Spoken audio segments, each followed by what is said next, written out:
আগামী নির্বাচনকে গ্রহণযোগ্য করতে যতটুকু সংস্কার দরকার তা করে দ্রুত নির্বাচনে দাবি জানিয়েছেন বিএনপি চেয়ারপারসন উপদেষ্টা ঢাকা মহানগর দক্ষিণের আহ্বায়ক আব্দুস সালাম। সকালে জাতীয় প্রেস ক্লাবের সামনে জনতার অধিকার পার্টি আয়োজিত নাগরিক সমাবেশে অংশ নিয়ে তিনি বলেন, কেউ হিসাবের ঊর্ধ্বে নয়, অন্তর্বর্তী সরকারের 6 মাসে কি করেছে তার হিসাব দিতে হবে। জুলাই অভ্যুত্থানে আহতরা যৌক্তিক আন্দোলনে নেমেছে জানিয়ে আব্দুস সালাম বলেন, তাদের সুচিকিৎসা নিশ্চিত করা বর্তমান সরকারের দায়িত্ব। বিচার বহির্ভূত হত্যার প্রতিবাদে আয়োজিত নাগরিক সমাবেশে জনতার অধিকার পার্টির চেয়ারম্যান তারিকুল ইসলাম ভূঁইয়া সহ অনেকে অংশ নেন।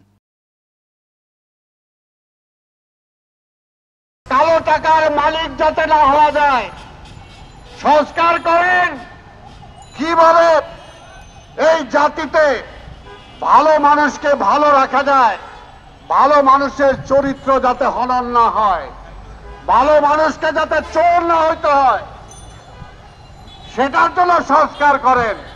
আইন কোনো ব্যাপার না, কিন্তু আইন মানতে হবে। ওই মানার জন্য যেটা সেটা করেন। আজকে দেশে আমরা শান্তি চাই, শৃঙ্খলা চাই, তাই একটা নির্বাচন চাই। এই সরকার যত দ্রুত একটা নির্বাচন দিয়ে জনগণের রায় নিবে, তত দেশের মঙ্গল। 5 তারিখের পরে যাদের পকেটে 1000 টাকার নোট, যারা 5 স্টার হোটেলে খায়, যারা গাড়িতে চড়ে, যারা সানগ্লাস ব্যবহার করে, তারাই এই আওয়ামী লীগকে পুনর্বাসন করছে। আর এই আওয়ামী লীগ সেই আওয়ামী লীগ, যে আওয়ামী লীগ প্রাচীন একটি রাজনৈতিক দল। এই আওয়ামী লীগকে সহজে এদেশ থেকে নিষিদ্ধ করা যাবে না।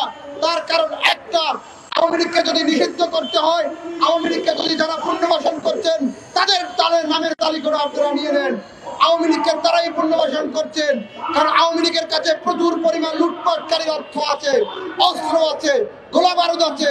আজকে এই আওয়ামী লীগ দেশে বসে আমার আশ্রয়, আপনার আশ্রয়, আশ্রিত হয়ে অর্থ দিয়ে, অস্ত্র দিয়ে, গোলা বারুদ দিয়ে আমাদেরকে আমাদের প্রতিপক্ষ বানাচ্ছে আওয়ামী লীগ। এই বাংলাদেশ সেই বাংলাদেশ, যেই বাংলাদেশের মানুষ একবার যদি খেপে যায়, একবার যদি রেগে যায়, তাহলে এই প্যাসিস্টের মতন বর্তমানে আরো একটি প্যাসিস্ট জন্ম নিয়েছে। আর এই প্যাসিস্টকে বিদায় করতে হলে এই প্যাসিস্ট কোন সরকারের মধ্যে পড়ে না।